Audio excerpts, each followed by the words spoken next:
Hi, so we're going to now look at some improvements to our program. We're going to use in operators, and we're going to use numerical comparisons, and we're going to use the or operator. Okay, what do all those things mean? Well, the first thing is you'll notice, or I mentioned earlier, there's a problem if the user types yes, or if they type capital Y even, they won't get their discount.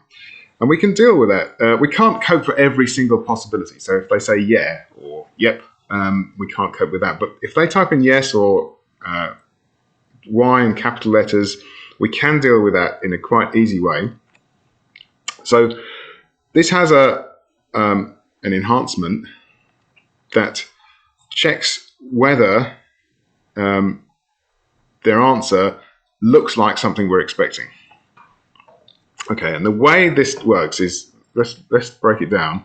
So look at this student string dot lower. So this is what the user has typed in. Student string, student str is what the user's typed in. Dot lower converts it to lowercase. Okay, so we've got the user could type in yes with capitals or yes with a capital at the front. It'll just get converted into lowercase. And then this in operator checks to see whether what they've typed in and we've converted to lowercase is either one of Y or yes. Okay, and we could add more possibilities. We might even allow them to say yep, YEP. Okay, so we just ask them. I mean, you can't account for every possible thing that the user's going to say, but we can get a bit closer to the kind of things they might type in. So if they type in Y or yes, it will. It doesn't matter what they type in, as long as it's one of these two things, either it's a Y or it's yes. Doesn't matter whether it's capitalized in any way. We'll convert that to lowercase. We check whether it's in this set of things here. If it is one of those two things, then we regard them as a student. So the student would be set to true if the user responds with Y, upper or lowercase, yes, upper or lowercase, yes in titled case, i.e. with the capital at the beginning, or even uppercase Y, lowercase e, uppercase s. Okay, any capitalization of those things, they'll still get their discount. So that's a bit of an improvement. And there you can see an example where I've typed in YE with a capital S and I still get the 10% discount. The next version is going to have additional features. So in the next version of the code, the company offering these concessions, these wonderful 10% off, they want to offer a concession to people if they're either a student or if they're 18 and under. Okay, so if you're 18 or under, or if you're a bit older than that, but you're a student, you get your 10% discount. And in order to do that, we need a little bit more syntax, so we need a comparison operator. We've already seen the first one is equal to, and we've checked, whether the answer they gave was equal to Y, and we can check numbers as well. We could check their age is equal to 25, and then here's a whole bunch of other comparison operators: is not equal to, is less than, is greater than, is less than or equal to, is greater than or equal to. And the one we want in this case, it's the thing we're trying to check is whether they're 18 or under. So it's this last penultimate line. If age is less than or equal to 18.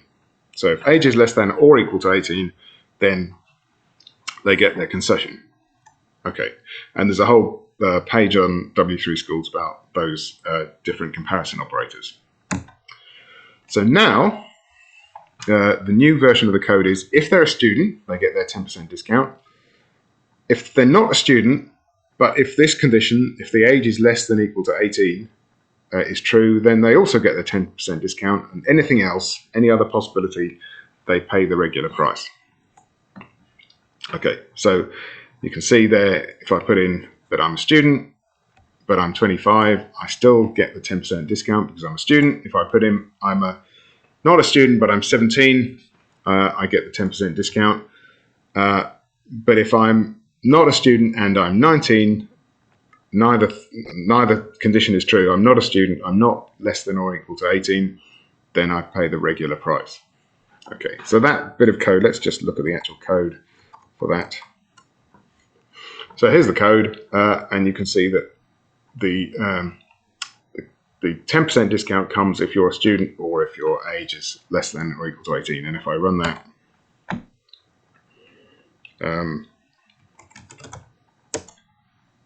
if I'm a student, as long as I'm a student, it doesn't matter how old I am, it can be 100, I still get my 10% discount. Okay, and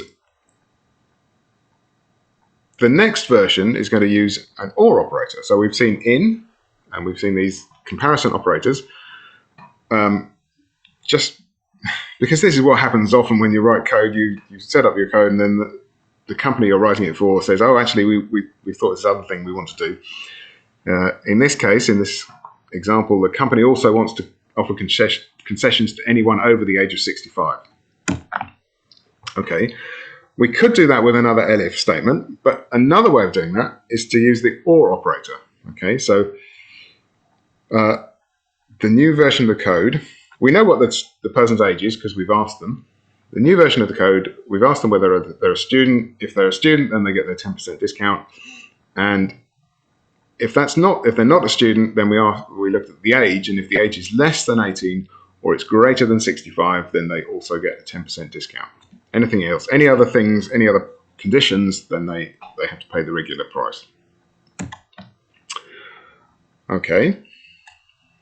Or we can even use multiple OR operators. Okay, so if they're a student or their age is less than or equal to 18 or the age is greater than 65, then congratulations, you're entitled to a 10% discount. Okay, so you can just chain these things together. If this is true, or this is true, or this is true, then they get the 10% discount. So there's 3 different ways to get a concessionary price. You can be a student, or you can be under 18 or under, or you can be over 65, or any combination of those things. Obviously, you can't be both under 18 and over 65, but you can be a student and under 18, you still get, either way, you get your 10% discount. Okay, but just to complicate things, in the next version, the company wants to give a 20% discount to people who are both students and either under 18 or over 65. It sounds like they're being generous, but actually most students are 18 to 21. So most people aren't going to get this extra 20% discount because if they're a student, they won't be under 18 and they won't be over 65. It's not impossible, but it's unlikely. So the company's not being as generous as they may be pretending they are. Okay, I'm going to stop the video here and we'll see that in the next one.